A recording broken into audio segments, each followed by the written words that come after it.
Good afternoon, everyone. All right, again, I am Nathaniel George Booker. I am the mayor for the village of Maywood, Illinois. I am also the president of the Illinois Black Caucus of Local Elected Officials, as well as the second vice president for the National Black Caucus of Local Elected Officials. Today, we'll be leading our discussion as a panel of the effect and triumphs and challenges of African American history on baby boomers, Generation X, millennials, and Gen Z. So I will open it with a brief statement, and then we'll hear from our panelists. Different generations of black people grew up in worlds with measurably different possibilities, and their experiences may have had a lasting impact in their worldviews. The silent generation endured the full effects of Jim Crow laws. Baby boomers were the children of the civil rights movement. Gen X came at an age during the Fair Housing Act and the Black Power movement. Millennials benefited from various successes despite the continued realities of racism and discrimination. Our differences in generational experiences can separate us and cause contention that slows us down, or they can make us stronger, more effective, and harder to oppress. For baby boomers, the passing of the Civil Rights Act of 1964, the Voting Rights Act of 1965, and the Fair Housing Act of 1968 marked the end of Jim Crow, which are points of success. Black millennials and Gen Zs seem frustrated at times and bewildered by the seeming acceptance of "it is the way that it is" by black baby boomers and Gen Xers, particularly in the workplace. It is the reason that black baby boomers and Gen Xers may seem at times frustrated and embarrassed by the seemingly unthought out emotional responses of black millennials and Gen Zs in today's injustices. Gen X, torn between the difference of realization of where we were, being the first beneficiaries of major racial change by law of our lifetime, and awareness of where we should be.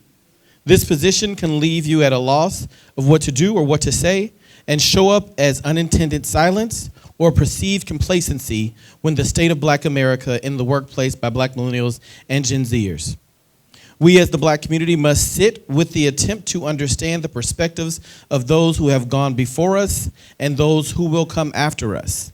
Let us be slow to ridicule and actions of one another's generation until we have taken the time to fully consider the realities within context based on generation. I've never seen cancer patients compare pain and the effects of their form of cancer on the body amongst each other. The goal, individually and collectively, is to simply defeat cancer altogether. Unfortunately, we have allowed the differences in experiences to dismember our community across generations in this fight for racial justice and equity in America. But the dismemberment stops here with us. Every member of the body is necessary. Millennials and Gen Z bring an energy, a passion, and a boldness that is required for capturing the attention and the powers of not being let go on until things move forward. Their youth brings stamina. They also bring an undeniable understanding of technology and the way information is disseminated today, along with a global awareness unseen in prior American generations. Baby boomers and Gen Zers bring the experience, the wisdom, and the strategic vision required for long-term sustainable change that penetrates on all levels. Their careful, methodical, and steady approach based on experience can ensure that the depth of the movement is present and in the event of the wind blows. The newest generation, Gen Alpha, are full of fire, showcasing that they are not only our leaders of tomorrow, but they are active and engaged voices of today. We must recognize and leverage with intention each generation's strengths in our movement as a black community, our differences in generational experiences that can either cause us to separate, cause contention, and slow us down, or again, they can make us stronger, more effective, and harder to oppress. With that, I open up to the panel for time and conversation.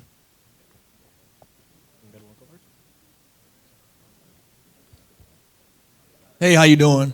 I'm Robert York. Let me move this over here. Yeah. Thank you. My props.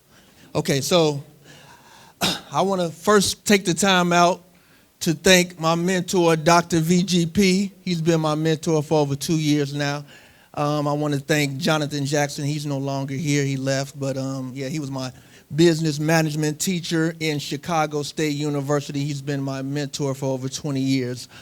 I was told that I would be representing and discussing the effects of my generation, which happens to be the Generation X, if I'm not mistaken. So that means I was born, I know I don't look like it, but I was born in 1977.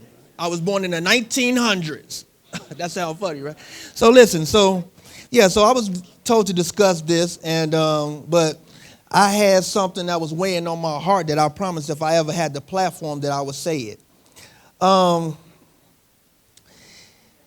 I used to be one of those people who always complained about the unjust system and how the Chicago public school system was failing our kids and how no accountability is taken within a community as far as the violence and miseducation. But I just decided to stop complaining about the problem and started to be part of the solution. So I started a non-for-profit organization, John W. Tutson Jr. Children and Youth Services. It was named after my uncle. He passed away last year from cancer.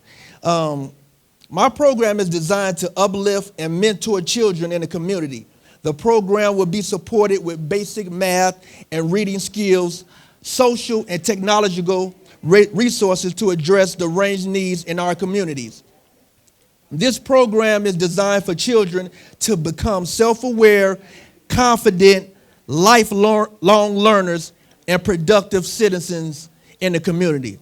So, with that being said, everyone has a say-so in the problem. Everybody want to point the finger without taking some accountability for the things that's happening within our community.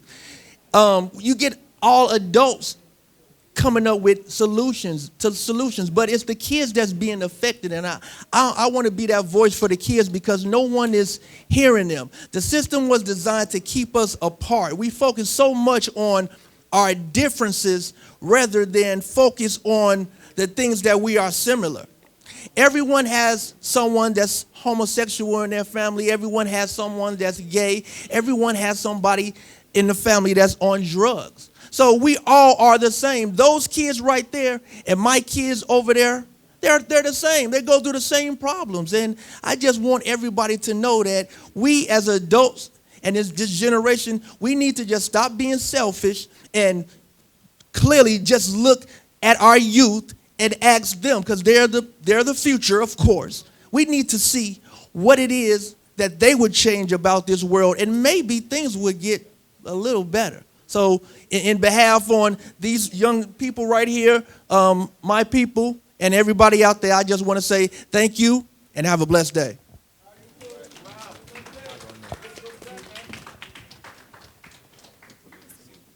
Sit down. Okay. Good afternoon, everybody. My name is Dion Harden. I'm the founder of the You Break It, You Fix It Foundation, which is a community organization that's designed around guys like myself who spent the majority of my youth destroying the community, but now we are taking the initiative to fix what we broke. We are no longer relying on law enforcement, the judicial system, the religious communities to fix the problems that we created in our own community. Who else better to fix the problems that we created other than us? As a people, we normally, whenever it's an issue in our community, we look for outside sources to come in and correct our wrongs. But we have been failed horribly. This is why nothing is changing. And just to give you a short story about myself and how my organization was founded, I did 13 years of my life in a federal penitentiary for drugs. I'm from the south side of Chicago, from 79th Inglewood, Auburn, Gresham neighborhood. During my incarceration, that's why this program is so important, because Black history, the knowledge of Black history saved my life. While incarcerated, I got the opportunity to meet myself. I had the opportunity to do research on my lineage and where I came from. I was always taught that African Americans were nothing but we lazy, we don't want to do nothing. But when I sat down and I studied and I learned who I was, I fell in love with myself. And once I fell in love with myself, I wanted better for myself. And now today, I'm on the stage with Tony Prepwinkle. I'm on the stage with the mayor from Maywood. Like, this is a honor and a blessing to be in this position right now today. And one story that I want to give you real fast. During my incarceration, I worked in a facility that they call Unicor. It was a textile factory.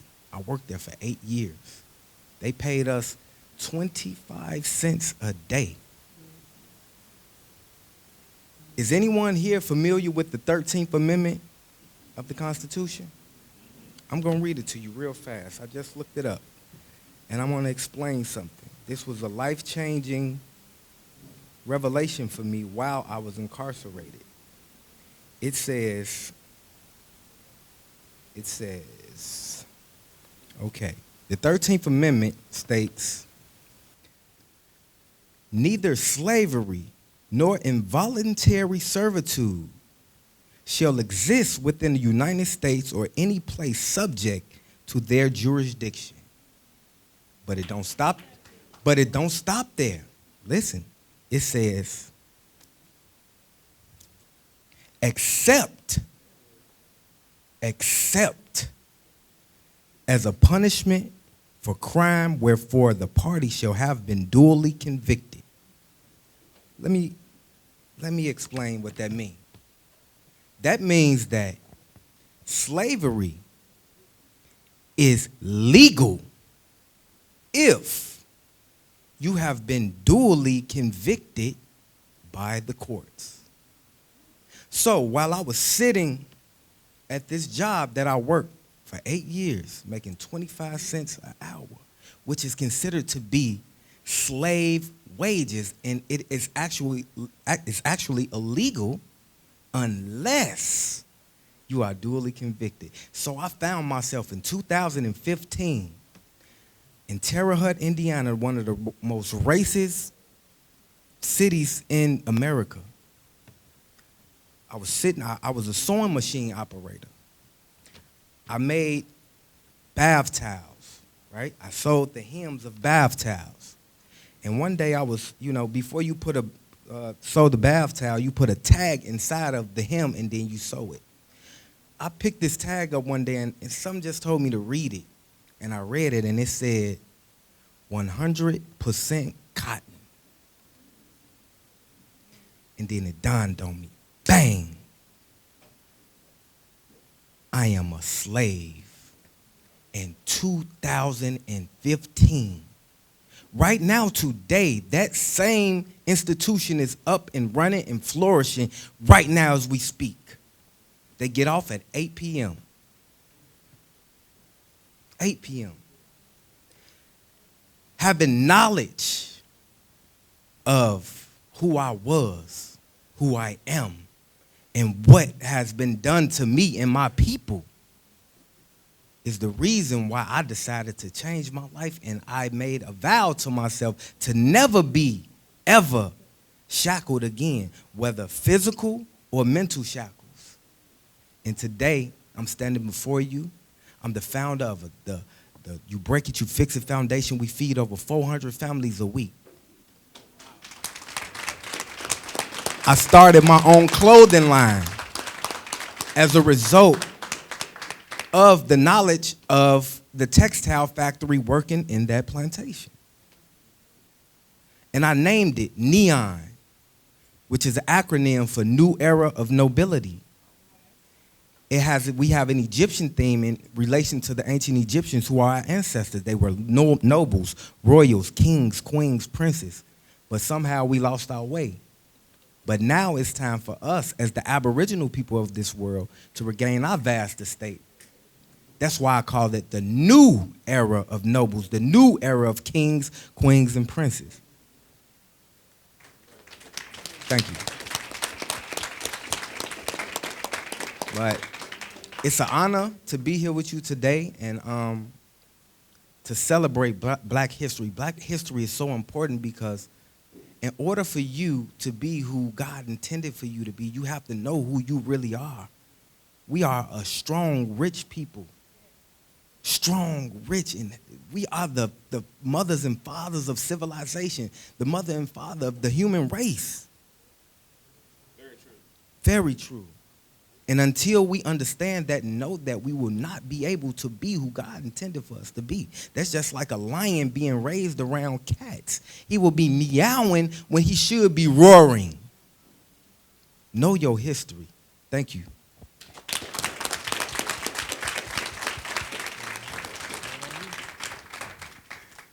Good afternoon. My name is Sean Walker. During this opportunity, I want to thank Dr. VJ and the team for inviting me. I'm one that like to talk or can talk and share things. So I wrote something, and hopefully it can to keep me on track as well. Hopefully it can be inspiration and just kind of let you know where I come from and how I honor Black history. I live by this saying that no matter what decision you make in life, whether it's good or bad, positive or negative, it affects your destiny. Say that again. No matter what decision you make in life, whether it be good or bad, positive or negative, it affects your destiny. Growing up on the West Side, I was taught the importance of education.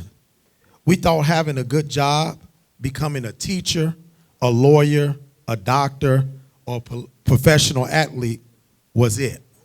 However, there's so much more out there that we did not know about. I, for one, wanted to be successful and give back to my community. That's why it's important for us to be taught our history, understand our history, and our culture. This made an impact on me, and it all started with Shirley Walker, my mom, a single parent 50 years ago. The Bible says in Hosea 4:6, my people are destroyed for the lack of knowledge, because they have rejected knowledge. Although today we still face some of the same challenges, many more opportunities and doors have opened because of knowledge and access we now have. For instance, going to Weston House, a vocational high school, it introduced me to the trades and the business world. I believe that individuals such as the likes of Langston Hughes, who was a well-known poet that inspired generations to become creative writers and spoken word artists today. And even John H. Johnson, the founder of Ebony Jet magazine, who I've had an opportunity to meet at a young age, showed us that we can become Black entrepreneurs, to know how beautiful we are, and to know that it was okay to be Black. However, some of you might not even heard this person, but Satchel Paige, who was the first Black pitcher to play in an American League, the first Negro leaguer to pitch in the World Series, and as well as Mamie Peanut Johnson, who became the first female big league baseball pitcher. These are just a few who has helped shape my history.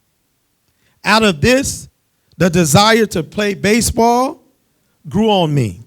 Not only did I grow up playing baseball, I was able to play Little League, high school, and college at Chicago State University.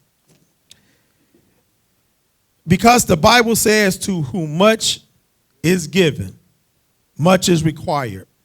Luke 12:28. With the knowledge and experience that I have gained, I started coaching baseball And in 2008, I started a youth baseball league for my son and others from ages 4 to 16, which had over 200 participants yearly. I later became a boys and girls high school baseball coach. Today, I have introduced, trained, and coached over 1,500 young people throughout the years. I hope I can continue to share, unite, help light a fire in a positive and impactful way by staying involved in mentoring this and the next generation. As a change leader, a community organizer, the director of a food pantry here in local Hillside, a former substitute teacher, and a father figure to many.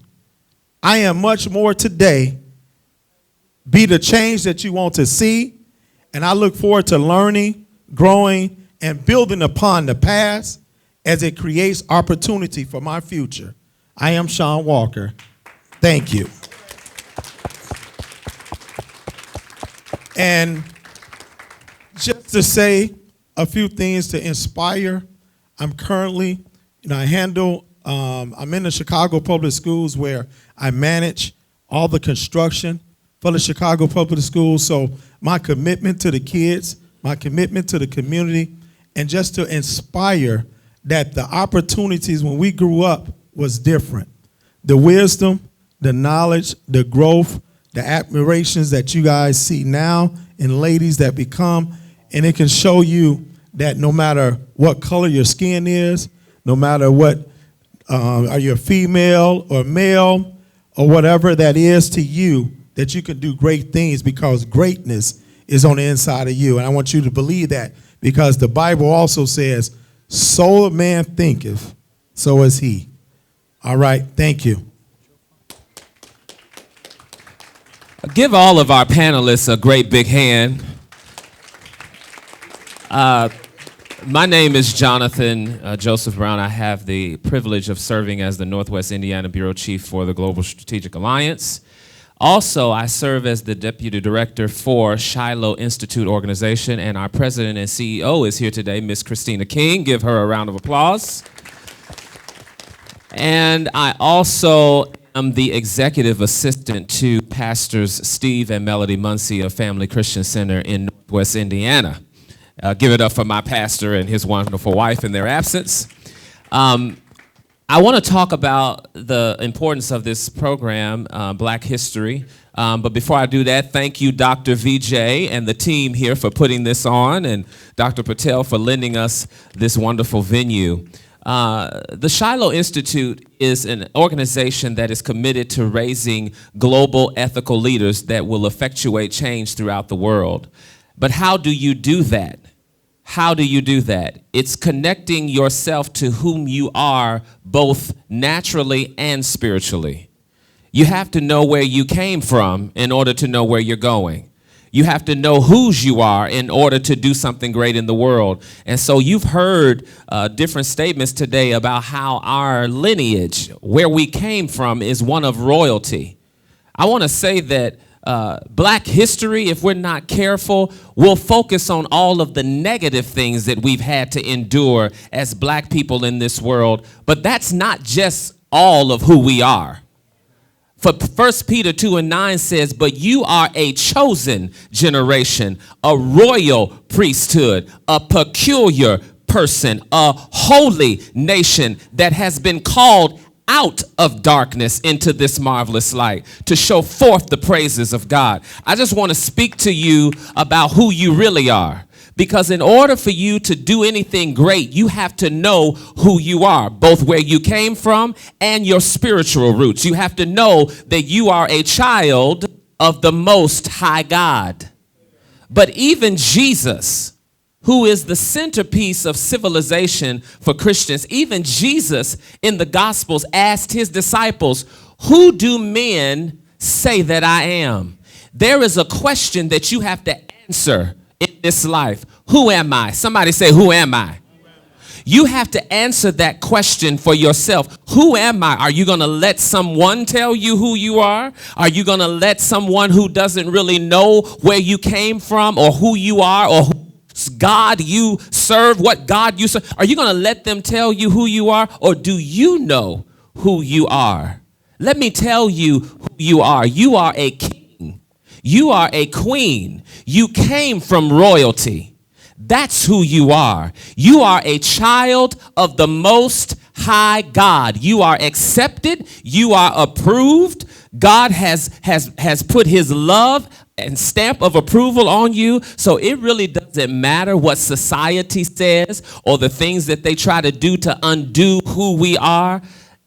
We know who we are, and we know whose we are. You are a royal priesthood. You are a chosen generation. You are a peculiar person, and you are a holy people. And I just want to leave you with those words of encouragement. If you really are going to be an ethical leader, if you're going to rise up and do something great in life, don't forget who you are. Don't forget whose you are. Don't forget the God that's called you to do great things. You are a child of the Most High God. Thank you for this awesome opportunity to speak to you today. God bless you. All right. So at this time, really quickly, before I'm not really quick, how much time do we have for the panel? Okay. So before we get to open questions and answers, I really want to hit one point of where we're talking about generations, triumphs, and challenges. And I think that one piece that we think about, we're talking about across 4, now 5 different generations that still can all sit in a room. We need to make sure that we're hearing from each generation. Now, one thing that I did notice, which is what I noticed many times, we celebrate making sure that we have youth present, but we just want them to sit at a table. So we can't get upset when half of them are in their cell phones while we're talking at each other, not with them. So the one thing I would ask is one representative from this table and one representative from the table over there. If you all could just come as the Gen Z or the new Alpha generation and just share your thoughts to the other 4 generations that are here of what you really need in order to respect and honor the past, but understand that you all are not our tomorrow, you are today. And what you need to feel more heard in today. So if just 2 of you, one person from this table, one person from the next table, if you could just please invest in us as previous generations of what we need to make a positive impact on you. I am not opposed to coming and grabbing a hand. I need everybody to put their phones down. It would be really great.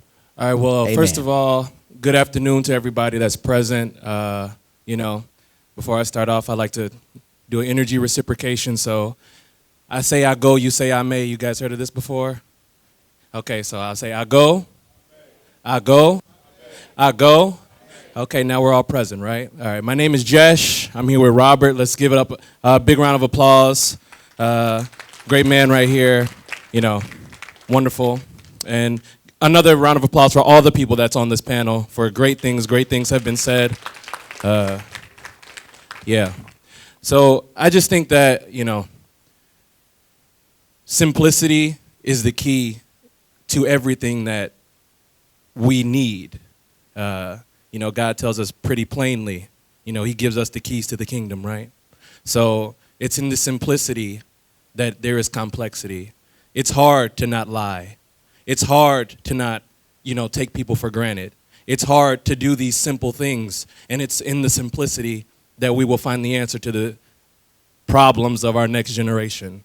So as long as we can love ourselves as Christ has asked us to do it, right? If you believe in that, whatever you believe in. If you love yourself, then you would love the person next to you. That's what he calls us to do. So it's important that we go within and realize who we are, which is found in our history from the people behind us, to look forward to the future, to say that, yes, while we are kings, queens, gods, goddesses, we are disciples. We must learn from one another, and we must bring, each other back to that place of brotherhood, of kinship, of love and kindness, of mercy, of grace. Just as God gives it to us, we must give unto each other. So, My name is Avantika. So to remind you of the question, it's when thinking about your generation, like what year are you born? 2009. 2009. So you're like at the end of the Gen Zs, right?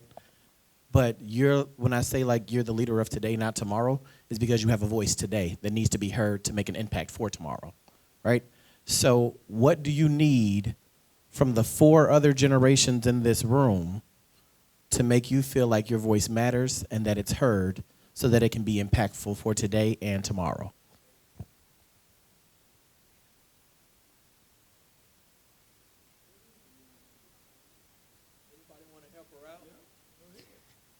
This could be a whole team table. Y'all could tag in at any point in time. Teamwork makes the dream work. I would see, like, I guess wisdom and like knowledge from the people who are like older than us and have gone through their own experiences. Support in times where people like us need it, like people who struggle in our generation. I guess also like the knowledge of religion. So we also have all have in common someone who we look up to in times of struggle. Yeah. Okay. Thank you. Thank you. So before we open it up for Q&A, I think really the reason that I did that is because, one, sometimes I feel even when I was younger, we are boring the life out of these kids by still talking to each other and not investing in them. We love to point out that they're here. We love to take photos with them. But are they actually present in what's going on? And we need to invest in that. So when we talk about the generational triumphs, she asks for the wisdom, but how many times is she actually getting the wisdom that's not a speech versus actual mental enrichment, right? When we think about our generations and what we have as an opportunity to invest each other, multiracial, across generations, age, races, doesn't matter, right? Across networks, across benchmarks for financials, right? We have to make sure that when we're hosting these types of events and we're having these types of conversations, that everyone is at the table, not just an occupier of a chair in the room. Because I know everybody's heard, if you're not having a seat at the table, then you're on the menu. And I want to make sure that the next generation is not just on the menu. So with that said, we will open up for questions in regards to generations' triumphs and challenges. And again, my thought process is how we can work more collaboratively versus judging, be quicker to hear than quick to react and judge is the thought process. So is there anyone who would like to share or ask a question that pours into everyone in this room in regards to generational opportunities that exist? I just want to commend you first for speaking. In my speech, I just wanted to share, like you said, a little wisdom that helped me and hopefully across the table would help. What's your name again? Avantika. So if I called you Judy, would you respond? No, I said if I call you Judy, would you respond? Why wouldn't you respond? Because that is not that's not the name my parents have gave me. Exactly. The reason I want to share it, just in teaching, something that's simple. When we're called out of our names or called something by the devil or anyone else, we get power when we answer, and that's not us. Just like he spoke, where greatness is in us. So if I call you something else, in this generation that I learned, we're so susceptible to what people think, what people say, and in this political arena, it's always that.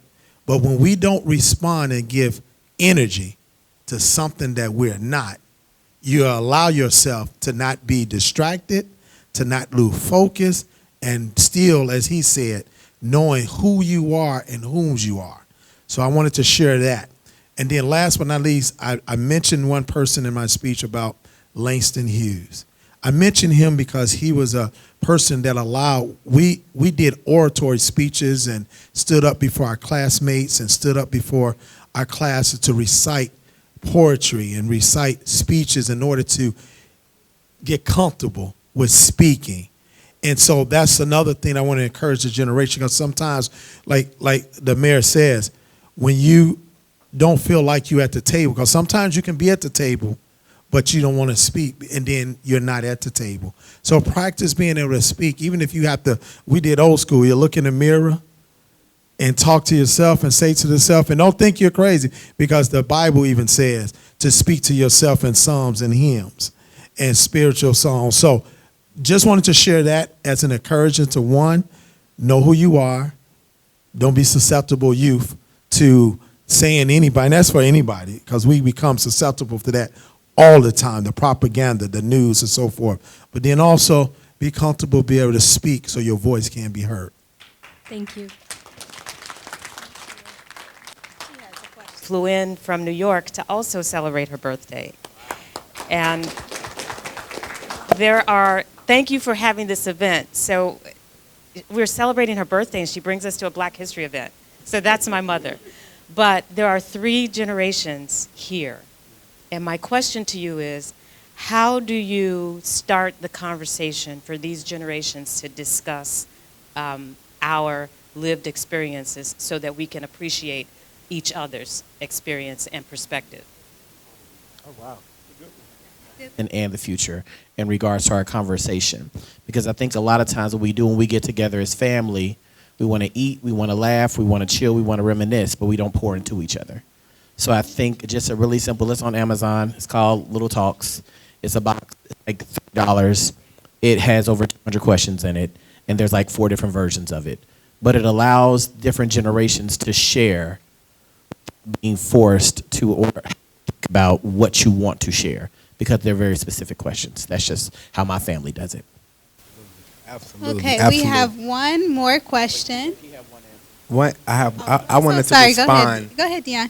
to her question. The remedy to the question that you asked is basically already in our DNA. If you do the history of our ancestors, there was a time when the youth must listen to the elderly. The wisdom speaks from our ancestors. And in order for us as the next generation to carry the torch on into the future, we have to know how we got here. And it's only one person that can tell you how you got here, and that's her. So we have to listen. And that's one thing that I've noticed about our generation. We really too much don't like to listen. And the wisdom that is imparted from our ancestors is actually falling to the wayside now. So we have to make a conscious effort to listen to mama. We have to, even if we know, okay, mama, she a little outdated, but the wisdom is in what she's not saying. Try to read between the lines. She might not be able to say it in the way that you're going to understand it fully, but if you listen with a still mind and heart, you will hear the wisdom, and it will be transparent, and it will pass down through generation. Thank you, Dion. We have one more question. Thank you. My name is Bethlehem, like the city. So this isn't really a question, but this was more of an answer to the question that you had asked previously about the young generation and what I believe our issues would be. I think a bigger problem with Gen Z is that it's more along the lines of education, but not only do we not get great quality education, but we don't learn the things that we need, in the sense of we only get taught the basics of like math and science, but like as you're entering adulthood, they don't teach you stuff like how to apply for a job, how to do taxes, or how to go to a job interview, or things. They don't prepare you for actual adulthood. They just teach you stuff off the book, and then they throw you into adulthood, and they're like, okay, make it work. And then you don't know what to do. You're like, do I go to college? How do I go to college? How do I file taxes? How do I I do this? And these are things that I feel like should be taught more, especially as you're entering high school and you're leaving high school, because you're not going to learn this anywhere else, especially things like financial literacy. These are things that are often not taught within the Black community. And I feel like these are things that if more people learned them, they would be more financially responsible. Just one thing. Yes, I think being a teacher in high school and middle school, I commend you because that is one of the things that I do with some of my colleagues as well, introducing other aspects of life to the high school and college to prepare you. One thing that I do with my son, which is 26, my grandmother started, is that my grandfather will be 91 coming Sunday. So we're in 6 generations as well. We do 2 things with our family from old school that we pass up. When I talk, you listen. When you talk, I listen. And then another thing that we share is that I tell my son and my grandmother tell me, if I'm going to assume that you don't know if I haven't taught you.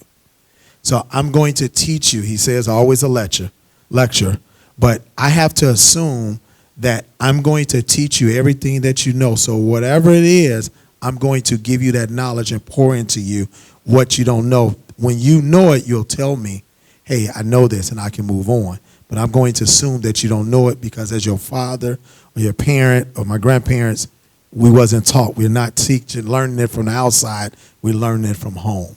So I think that's how we have continued to pass the next generation around as well. So as mom, grandmom, great-grandmom, you're going to pour into your daughters and assume they don't know because you didn't teach them. So that's how we continue. Really quickly, 30 seconds. One thing I was going to say, 2 different things. One, we need to get back to it takes a village to raise a child.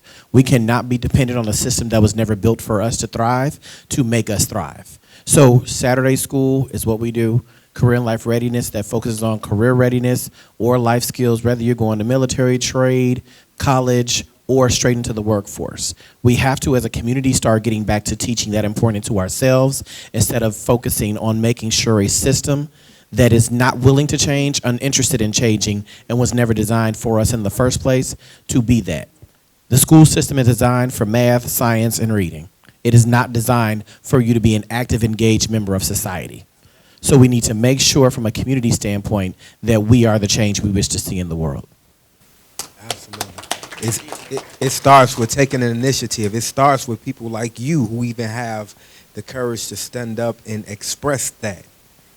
And then you take the initiative and take the position of leadership and go do the work, do the research. This is what we need to know. This is what needs to be taught. Just like my mentor who's here right now, Reven Fellows. That's my big brother right there. He got me started on the path of my community. He said, I came to him and I was like, I want to do this, I want to do that. Well, do it.